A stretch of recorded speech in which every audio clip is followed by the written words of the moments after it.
des relations avec les citoyens ouverte. La commission est réunie afin de procéder à l'étude du volet conditions féminines des crédits budgétaires du portefeuille Relations internationales et francophonie pour l'exercice 2025-2026.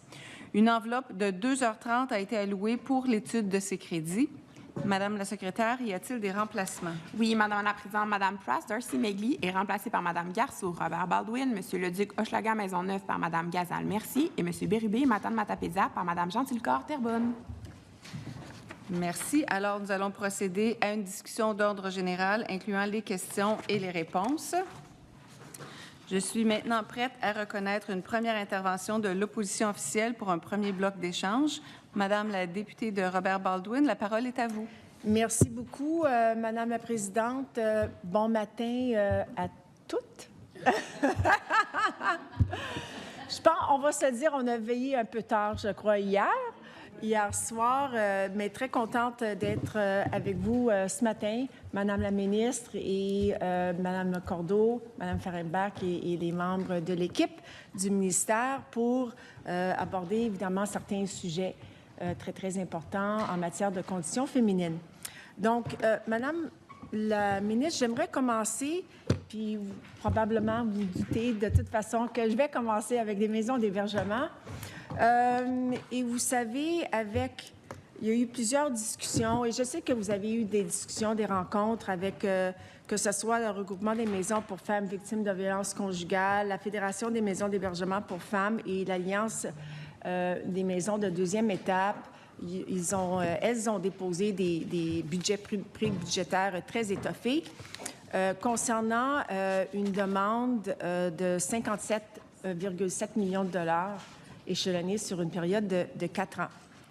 Et au grand désarroi de toutes les femmes de ces regroupements, évidemment, et de moi-même, finalement, le PSOC, c'est zéro.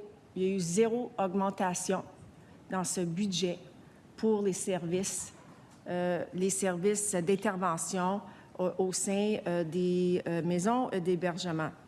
Et ça, c'est très préoccupant, Madame la ministre. Et vous savez sans doute qu'il y a eu une augmentation dans les dernières années, une augmentation de violences conjugales fulgurante. Nous sommes de plus en plus, les demandes d'aide des femmes a augmenté. On est rendu même SOS violence conjugale qui mentionnait que dans la dernière année, c'était environ 10 000 refus, 10 000 femmes qui ont été refusées de l'hébergement. Même à Montréal, on était à 77 en termes de refus. Et donc, les listes d'attente sont de plus en plus élevées en ce qui concerne les services externes. Et donc, c'était très, très surprenant qu'il n'y avait pas d'augmentation en termes de l'enveloppe budgétaire. Et je voulais, suite au dépôt du budget, c'était mon grief, ma motion suite au dépôt du budget, ce manque assez élevé d'augmentation. Et qu'est-ce qu'on dit finalement aux femmes? C'est, bien, vous avez l'argent du budget de 2021-2022 qui est environ 2,3 millions. Et nonobstant le fait qu'on a augmenté dans les 4 dernières années 92 % les consultations externes pour accompagner les femmes. Ça a augmenté de 92 %, puis pour les jeunes, à 103 %. Et vous allez voir, on va en discuter, Madame la ministre, mais on est aussi très, très préoccupés par le niveau d'itinérance des femmes en situation d'itinérance maintenant dans la dernière année et aussi les suicides qui sont liés à la violence conjugale également. Et donc, j'aimerais commencer ce volet, Madame la ministre, pour comprendre qu'est-ce qui s'est passé. Qu'est-ce qui s'est passé qui a fait en sorte qu'il n'y a pas eu d'augmentation de l'enveloppe budgétaire pour les femmes qui font de l'intervention dans les maisons d'hébergement. OK. Merci beaucoup. D'abord, si vous me permettez, Madame la députée de Robert Baldwin, j'aimerais ça quand même saluer tout le monde. On se retrouve, en fait... D'abord, je veux saluer notre stabilité. Je reconnais quand même la députée de Robert Baldwin, puis la députée de Mercier, très stable. Hein? Depuis le début du mandat, on discute ensemble de la condition féminine. C'est nos 3e crédits. Et je sais que tant chez nous que du côté des partis d'opposition, la condition féminine, c'est important. C'est une valeur, l'égalité entre les hommes et les femmes. Et il y a un énorme travail à faire, surtout que les droits des femmes et les conditions des femmes dans plusieurs États du monde sont en recul. Nous, ici, on a cette chance unique de pouvoir ensemble travailler pour protéger les droits des femmes puis améliorer la condition féminine. Je voudrais aussi saluer mes collègues qui sont là en support et qui sont aussi très dévoués à la condition féminine, la députée de Lotbinière-Frontenac, la députée de Châteauguay et la députée de Iberville. Merci d'être là, je l'apprécie beaucoup.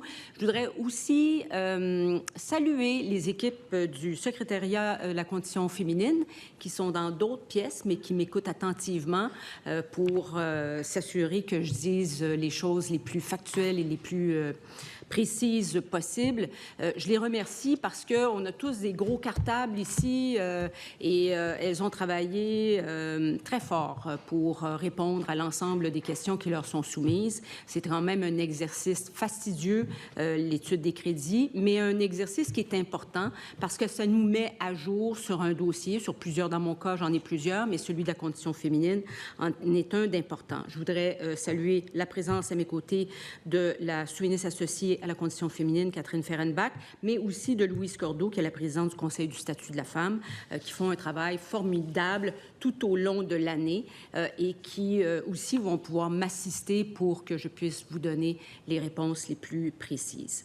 Alors, Madame la députée de Robert Baldwin, il y avait beaucoup de choses dans vos questions. Je savais que les maisons d'hébergement, c'est un dossier qui vous tient à cœur et vous avez raison.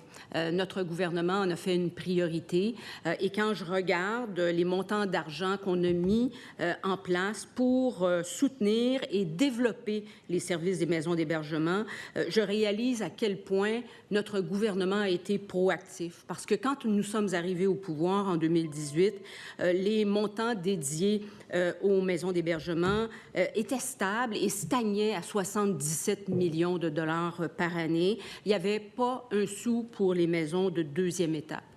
Quand nous sommes arrivés au pouvoir, on a augmenté ce 77,2 millions de dollars à 91,2 millions de dollars pour les maisons de 1re étape et nous avons injecté 10 millions de dollars dans les maisons de 2e étape.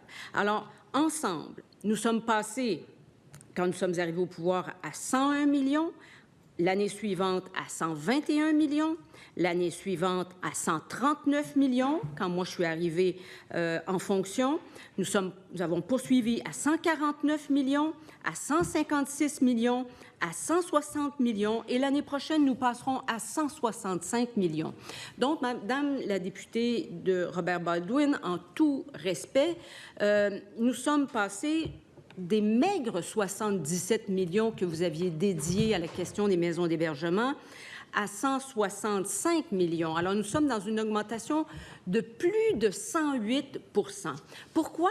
Parce que c'est devenu une priorité. Nous voulons idéalement apaiser l'enjeu de violence conjugale. Et ce que nous avons décidé de faire, en fait, nous offrons un bouquet de mesures parce que nous avons investi au bas mot, depuis que nous sommes au pouvoir, plus de 1 milliard de dollars. Mais si je m'arrête à ce sujet qui vous intéresse particulièrement, c'est-à-dire les maisons d'hébergement, nous avons travaillé avec le regroupement des maisons d'hébergement, avec l'Alliance des maisons d'hébergement, avec la Fédération des maisons d'hébergement, des groupes de femmes que je rencontre régulièrement et on fait avancer cette question-là. Alors, on se retrouve aujourd'hui avec des maisons d'hébergement de 1re étape. Nous en avons 108 sur le territoire et des maisons d'hébergement de deuxième étape, nous en avons 45 sur le territoire, ce qui nous mène à 153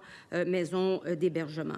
Quand je suis arrivée en fonction en 2022, nous avons convenu de rajouter à ce réseau-là 4 maisons d'hébergement. Il y en a 3 qui ont été identifiées et il y en a une qui est déjà ouverte, la maison L'Émeraude. Non, en fait, la maison L'Émeraude devrait ouvrir d'ici la fin de l'année, ainsi que la maison Ingrid et la maison Marie-Marguerite à Laval, qui devrait ouvrir ses portes incessamment. Il nous reste une 4e maison d'hébergement de première étape à identifier. Maintenant, pour les maisons de deuxième étape, Est-ce que je peux juste interrompre parce que là, on ne répond pas à ma question. Allez-y, il vous reste seulement 8 On minutes va 30 aller dans le pour manque bloc. de place et les maisons d'hébergement, Madame la ministre, mais ma question était vraiment précise parce que vous avez eu une rencontre avec le ministre des Services sociaux, avec le regroupement, le 11 février. On vous a fait état de la situation et il y a un manque à gagner très sérieux compte tenu de l'augmentation fulgurante des demandes, et non juste les demandes, mais aussi qu'est-ce qui s'en vient avec les 3 projets de loi que le gouvernement vient d'adopter, le 56, le 73 et aussi le 91. Ça va faire en sorte là, que les maisons d'hébergement, les femmes, les intervenantes vont devoir de plus en plus accompagner. Il va y avoir des volets les volets de responsabilité vont être augmentés en raison du fait qu'elles vont devoir accompagner ces femmes, surtout lors des procès.